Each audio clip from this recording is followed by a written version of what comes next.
Olá, amigos, bom dia! Final de semana chegando, bom, não é? Eu espero que você tenha tido dias assim, embora trabalhosos, mas dias de vitória, especialmente contra a sua própria vontade. Difícil isso, não é? Aí vem a pergunta de hoje: você já se rebelou contra Deus?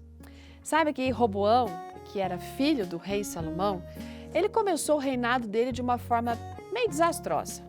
Porque em vez de ouvir os conselhos dos sábios, ele desprezou os conselhos desses e começou a seguir os conselhos dos jovens, estava dizendo para ele maltratar o povo, ser muito rude, sabe, cobrar muito mais, enfim.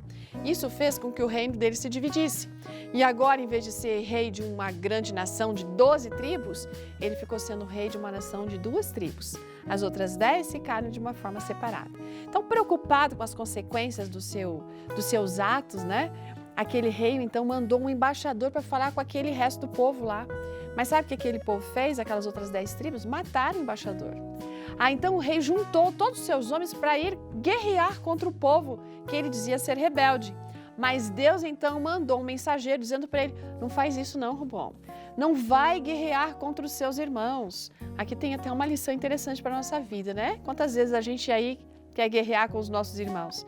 Olha, o rei percebeu a tempo o erro dele e por 3 anos ele seguiu direitinho a vontade do Senhor, agiu bem bonitinho, mas de repente, gente, ele começou de novo a fazer tudo pela cabeça dele, por conta própria. E sabe o que aconteceu?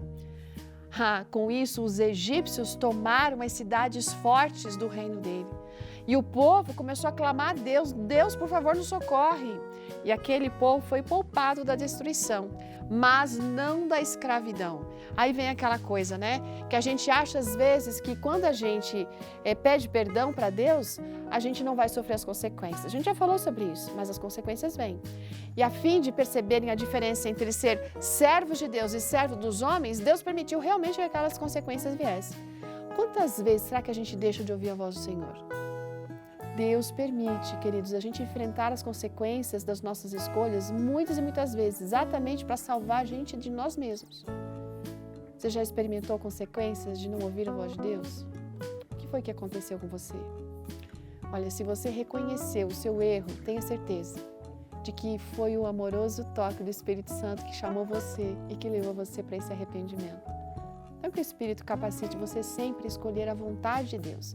E se por acaso você colocou a sua vontade acima da vontade de Deus e agora está enfrentando as consequências, sabe? Faça como o povo de Judá naquela época. Corra aos pés do Senhor para viver conforme os gloriosos e grandiosos planos que Ele tem para você, porque os planos dele são maiores e melhores que o nosso. Vamos orar? Deus querido, perdoa a nossa rebeldia e nos ajude realmente a viver a Tua vontade por Jesus. Amém. Ótimo dia, até amanhã. Tchau.